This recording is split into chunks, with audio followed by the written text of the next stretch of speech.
शू ने राही से साइन करवाने की चाल चली, लेकिन इसके बाद जो हुआ उसने सबको चौंका कर रख दिया।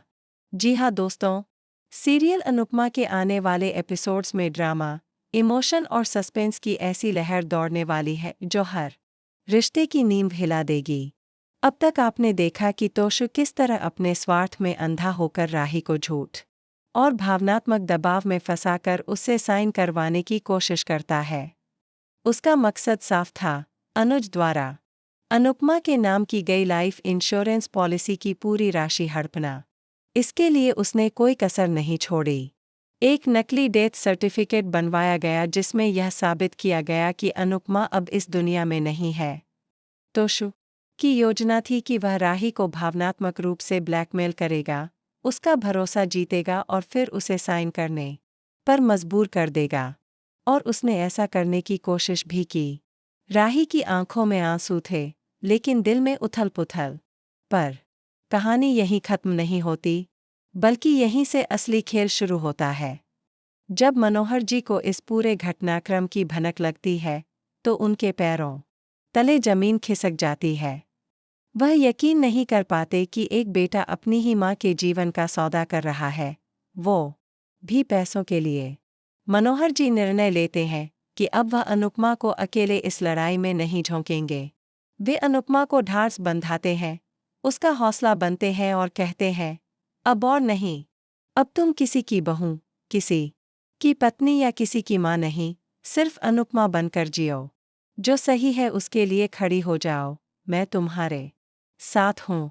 हर हाल में वे उसे अहमदाबाद ले जाते हैं, जहां वह सिर्फ डांस क्लास शुरू करने नहीं जा रही, बल्कि एक नई जिंदगी की शुरुआत करने जा रही है।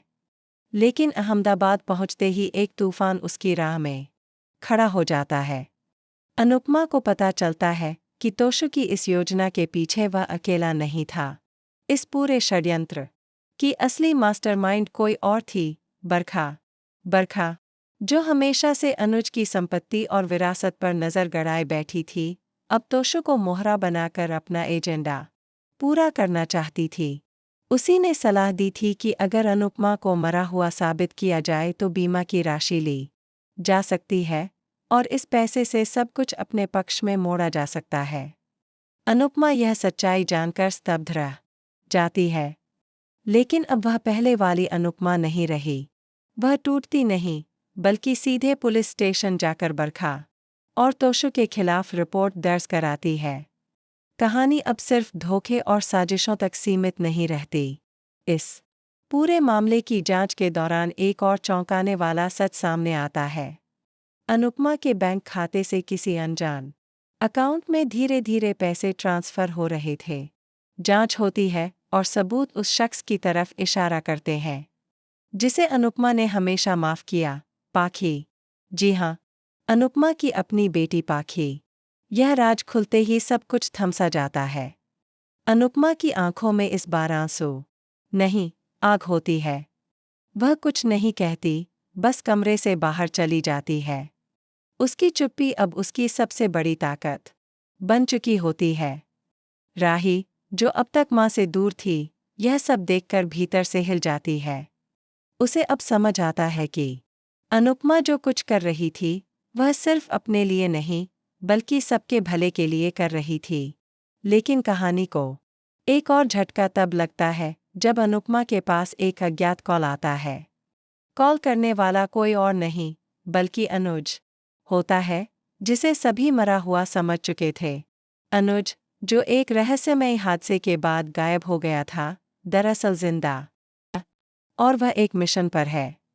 उसे पता चल गया था कि उसके करीबियों में से ही कोई उसके खिलाफ गहरी साजिश रच रहा। इसलिए उसने खुद को मरा हुआ घोषित करवाकर सारी चालों पर नजर रखनी शुरू की थी। अब अनुज लौट रहा है और इस बार वह सबको बेनकाब करने के लिए तैयार है। इस बीच राही अनुपमा के पास आती है, रोते हुए गले लग जाती है और कहती है, माँ, मुझे माफ कर दो। मुझे समझ नहीं आया कि तुमने कितनी लड़ाइयाँ अकेले लड़ी, वो भी हमारे लिए। अब कहानी बदलने वाली है। अब लड़ाई सिर्फ संपत्ति या बीमा की नहीं है। अब लड़ाई है सच और झूठ के बीच, माफ करने और तोड़ देने के बीच, और उस माँ के हक की जो उसने खुद कमाया है। क्या अनुज का लौटना अनुपमा को फिर से संभलने का मौका देगा? क्या पाखी का सच सबके सामने आएगा? क्या बरखा और तोशो को उनकी सजा मिलेगी? और सबसे बढ़कर, क्या अनुपमा फिर एक बार खुद को साबित कर पाएगी? क्योंकि अब ये लड़ाई सिर्फ अनुपमा की नहीं, हर उस औरत की है जो रिश्तों के बोझ तले अपने अस्तित्व को कुचलती रही है। बने रहिए हमारे साथ, क्योंकि अनुपमा की कहानी अब एक ऐसे अध्याय में दाखिल हो रही है जहां न कोई सीमा होगी, न कोई झूठ बचेगा, सिर्फ सच्चाई, संघर्ष और एक औरत की जीत।